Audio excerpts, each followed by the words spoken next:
Anda kembali bersama kami di Indonesia Memilih. Saya kembali berdiskusi bersama dengan narasumber, ada Bung Patria, Mas Juri, dan Bung Billy, dan Mbak Titi. Saya ke Bung Patria deh. Bung Patria, bisa dijelaskan bagaimana kemudian suasana batin di Tuku Umar ketika mengikuti hasil hitung cepat? Ada yang bisa dibagikan kepada kami? Ya, tadi saya di Teku Umar 27 ya, bukan Teku Umar 9. Dan di Teku Umar 27 tentu semua mata tertuju pada Ibu Megawati Soekarno Putri. Dan saya ada di situ, dan saya saksi mata bahwa ketika quick count sudah secara resmi boleh dikeluarkan, Bu Mega adalah orang yang paling tenang di Teku Umar 27 pada saat itu. Sehingga ketika beliau tenang, kami juga semua juga tenang. Kami juga dengan ketenangan beliau, kami yang dari PDI Perjuangan teringat suasana 2004.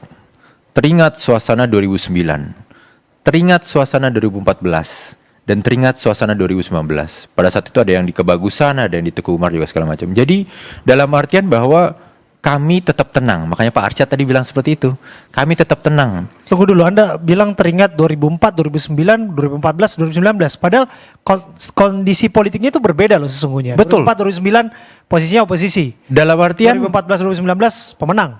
begitu. Dalam artian apa yang belum kami lalui, apa yang belum Bu Mega lalui dalam konteks politik Indonesia. Mau menang pernah, mau kalah juga pernah. Tetapi ini bukan urusan menang atau kalah. Ini urusan memastikan bahwa di pemilu 2024 yang putih cukup rambutnya Pak Ganjar. Kecurangan jangan diputihkan.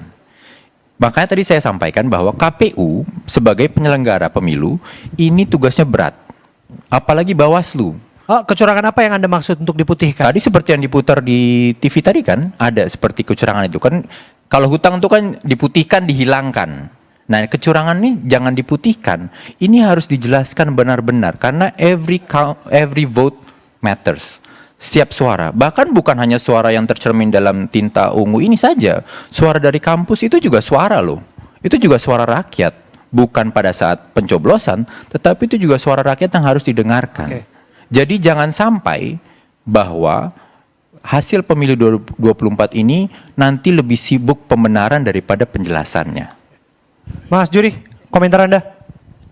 Ya, pertama kita mesti mengapresiasi seluruh proses pemilu ya pada hari ini. Secara teknis itu pemilu berjalan lancar, meskipun dalam beberapa kasus ada TPS yang ditunda karena musibah banjir dan sebagainya. Nah, saya setuju dengan apa yang tadi disampaikan oleh kawan dari 03, bahwa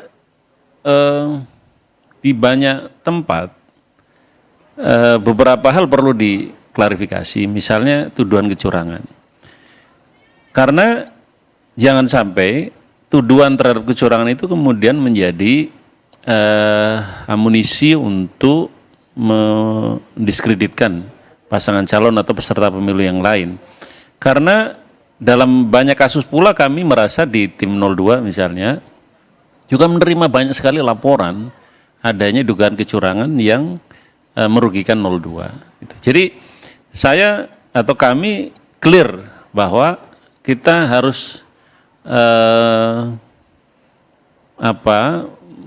memperlakukan pemilu itu secara baik dan jujur. Jadi kalau ada dugaan pelanggaran ya diproses saja. Termasuk kami juga akan memproses beberapa dugaan pelanggaran yang merugikan 02. Gitu. Oke. Terkesan jadi saling tuduh nih Mbak Titi. Iya, gimana Mas? Terkesan jadi saling tuduh, ada yang mengaku dicurangi dan mencurangi. Ya, situasinya agak berbeda kalau tadi kita sekedar mengandalkan institusi formal yang ada. Karena harus saya akui bahwa di 2024 terjadi penurunan kinerja pengawasan dan penegakan hukum.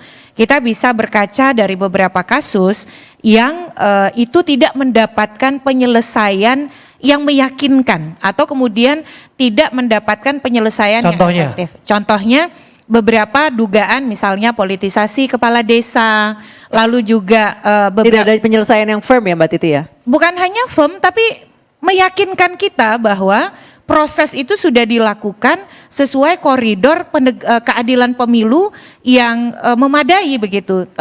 Dinyatakan tidak memenuhi unsur, contoh Karena tidak ada kata ajakan. Padahal dalam teori komunikasi politik meyakinkan itu tidak lagi dengan ayo dong Mas pilih saya Mas Billy, nggak begitu. Dengan misalnya penampilan personal lalu kemudian pemberian uang itu kan bagian dari ajakan begitu. Baik, saya akan bertanya ke Mas Billy, namun kita harus jeda terlebih dahulu. Nanti Mas Billy akan mendapat kesempatan dan pemirsa kami akan kembali usai jeda, tetap bersama kami.